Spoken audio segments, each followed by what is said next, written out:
Hello everyone, I am Sujoy. Welcome to English for all. Learn today, lead tomorrow. আজ আমি আলোচনা করব শুডের সমস্ত বিষয় নিয়ে। ইংরেজি বলতে ও লিখতে শুডের সঠিক ব্যবহার জানা অবশ্যই দরকার। প্রথমে আলোচনা করব শুডকে নিয়ে।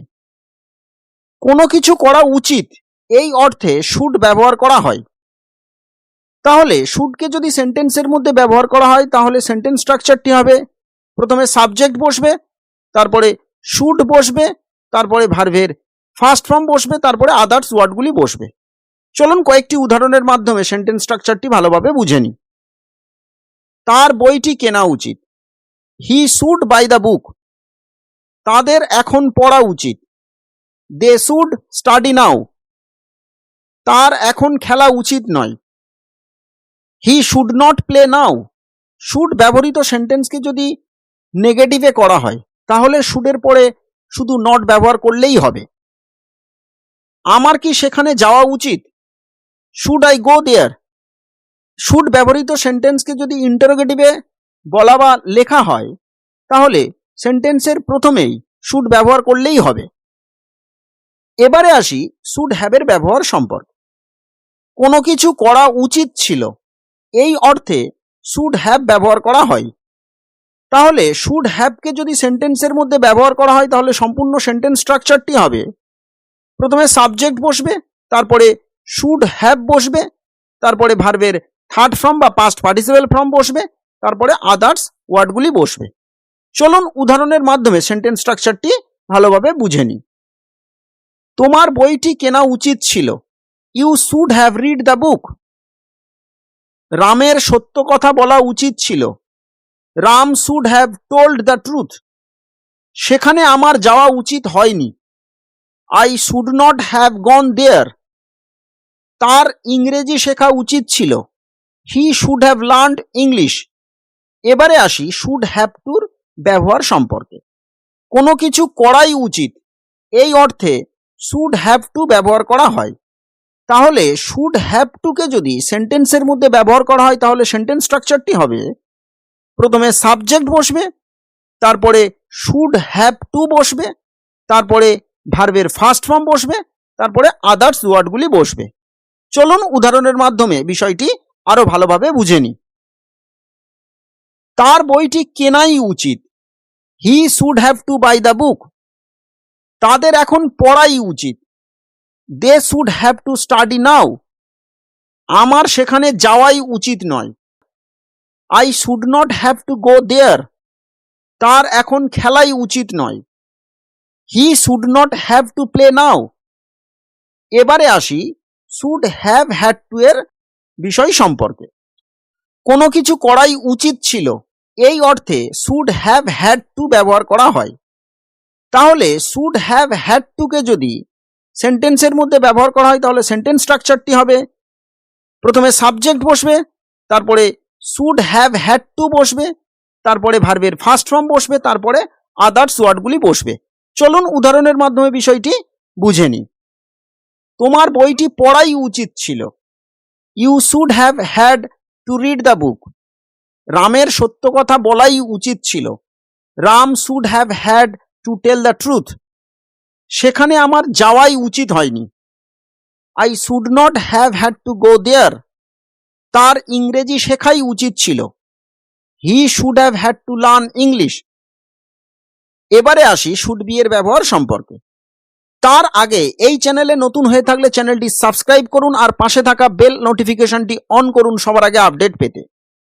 কোনো ব্যক্তি বা বস্তুর কোনো কিছু হওয়া উচিত অথবা থাকা উচিত এমন বোঝাতে শুড বি ব্যবহার করা হয়।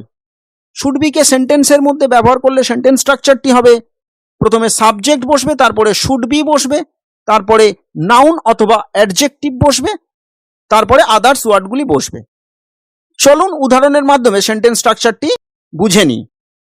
তার সচেতন থাকা উচিত বা হওয়া উচিত। He should be aware. তাদের সতর্ক থাকা উচিত বা হওয়া উচিত। They should be careful. তার ডাক্তার হওয়া উচিত। He should be a doctor. তোমার লেখক হওয়া উচিত। You should be a writer. আমরা শুড বির আরেকটি ব্যবহার জেনে নিই। কোনো কিছু কাজ করতে থাকা উচিত অথবা করা উচিত হচ্ছে এমন বোঝাতে শুড বি ব্যবহার করা হয়। শুড বিকে সেন্টেন্সের মধ্যে ব্যবহার করলে সেন্টেন্স স্ট্রাকচারটি হবে প্রথমে সাবজেক্ট, তারপরে শুড বি বসবে, তারপরে ভার্বের সঙ্গে আইএনজি যুক্ত করে বসাতে হবে, তারপরে আদার্স ওয়ার্ডগুলি বসবে। চলুন উদাহরণের মাধ্যমে বিষয়টি ভালোভাবে বুঝে নিই। তোমার বসে থাকা উচিত, ইউ শুড বি সিটিং। তাদের খেলা উচিত হচ্ছে না, they should not be playing. এবারে আমরা শুড হ্যাভ বিনের ব্যবহার সম্পর্কে জেনে নেব। কোনো ব্যক্তি বা বস্তুর কোনো কিছু হওয়া উচিত ছিল অথবা থাকা উচিত ছিল এমন বোঝাতে শুড হ্যাভ বিন ব্যবহার করা হয়। শুড হ্যাভ বিনকে যদি সেন্টেন্সের মধ্যে ব্যবহার করা হয় সেন্টেন্স স্ট্রাকচারটি হবে প্রথমে সাবজেক্ট বসবে, তারপরে শুড হ্যাভ বিন বসবে, তারপরে নাউন অথবা অ্যাডজেক্টিভ বসবে, তারপরে আদার্স ওয়ার্ডগুলি বসবে। চলুন উদাহরণের মাধ্যমে সেন্টেন্স স্ট্রাকচারটি বুঝে নিই। তার সচেতন থাকা উচিত ছিল বা হওয়া উচিত ছিল, he should have been aware. তাদের সতর্ক থাকা উচিত ছিল বা হওয়া উচিত ছিল, they should have been careful. তার ডাক্তার হওয়া উচিত ছিল, he should have been a doctor. তোমার লেখক হওয়া উচিত ছিল, you should have been a writer. এবারে আসি শুড হ্যাভ প্লাস নাউনের ব্যবহার সম্পর্কে। ব্যক্তিগতভাবে কারোর কাছে কোনো কিছু থাকা উচিত বোঝাতে শুড হ্যাভ প্লাস নাউন ব্যবহার করা হয়। শুড হ্যাভ প্লাস নাউনকে যদি সেন্টেন্সের মধ্যে ব্যবহার করা হয় সেন্টেন্স স্ট্রাকচারটি হবে প্রথমে সাবজেক্ট বসবে, তারপরে শুড হ্যাভ বসবে, তারপরে নাউন বসবে, তারপরে আদার্স ওয়ার্ডগুলি বসবে। চলুন উদাহরণের মাধ্যমে বিষয়টি ভালোভাবে জেনে নিই। তার মোবাইল থাকা উচিত, he should have a mobile. রামের বাইক থাকা উচিত, Ram should have a bike. আমাদের বই থাকা উচিত, উই শুড হ্যাভ বুকস। এবারে আসি শুড হ্যাভ হ্যাড এর ব্যবহার সম্পর্কে। ব্যক্তিগতভাবে কারোর কাছে কোনো কিছু থাকা উচিত ছিল বোঝাতে শুড হ্যাভ হ্যাড ব্যবহার করা হয়। শুড হ্যাভ হ্যাডকে যদি সেন্টেন্সের মধ্যে ব্যবহার করা হয় সেন্টেন্স স্ট্রাকচারটি হবে প্রথমে সাবজেক্ট বসবে, তারপরে শুড হ্যাভ হ্যাড বসবে, তারপরে নাউন বসবে, তারপরে আদার্স ওয়ার্ডগুলি বসবে। চলুন উদাহরণের মাধ্যমে বিষয়টি ভালোভাবে জেনে নিই।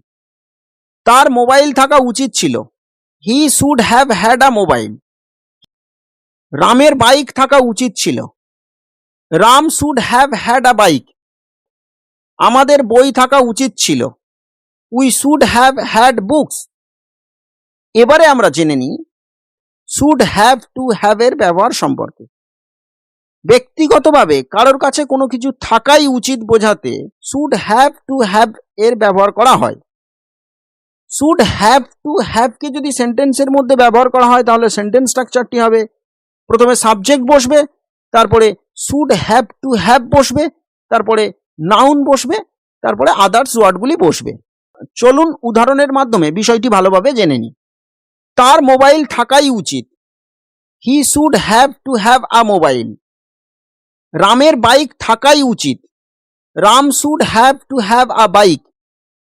আমাদের বই থাকাই উচিত, we should have to have books. এবারে আমরা শুডের প্যাসিভ ফর্মের ব্যবহারগুলি জেনে নেব। প্যাসিভ মানে কাজটি কে করেছে সেটি সেন্টেন্সের মধ্যে উল্লেখ থাকে না, অবজেক্টটিকে সাবজেক্ট রূপে ব্যবহার করতে হয়। প্রথমে আমরা যে বিষয়টি সম্পর্কে জেনে নেব সেটি হচ্ছে শুড বি কিভাবে প্যাসিভে ব্যবহার করা হয়। কোনো কিছু করা উচিত এই অর্থে শুড বি ব্যবহার করা হয়।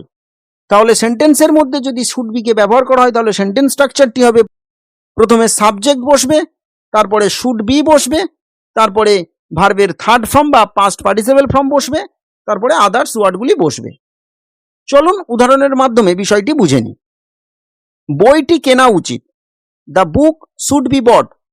বইটি পড়া উচিত, the book should be read.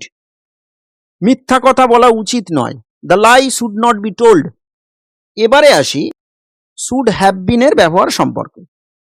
কোনো কিছু করা উচিত ছিল এই অর্থে শুড হ্যাভ বিন ব্যবহার করা হয়। তাহলে সেন্টেন্স স্ট্রাকচারটি হবে প্রথমে সাবজেক্ট বসবে, তারপরে শুড হ্যাভ বিন বসবে, তারপরে ভার্বের থার্ড ফর্ম বা পাস্ট পার্টিসিপাল ফর্ম বসবে, তারপরে আদার্স ওয়ার্ডগুলি বসবে। চলুন উদাহরণের মাধ্যমে বিষয়টি ভালোভাবে জেনে নিই। বইটি কেনা উচিত ছিল। The book should have been bought. বইটি পড়া উচিত ছিল। The book should have been read. সত্য কথা বলা উচিত ছিল। The truth should have been told. বন্ধুরা, ভিডিওটি আজ এখানেই শেষ করছি। ভিডিওটি কেমন লাগলো অবশ্যই কমেন্ট করে জানাতে ভুলবেন না। ভিডিওটি ভালো লাগলে লাইক ও শেয়ার করুন। Thanks from core of my heart, specially who are giving comment regularly. Thank you for watching this video.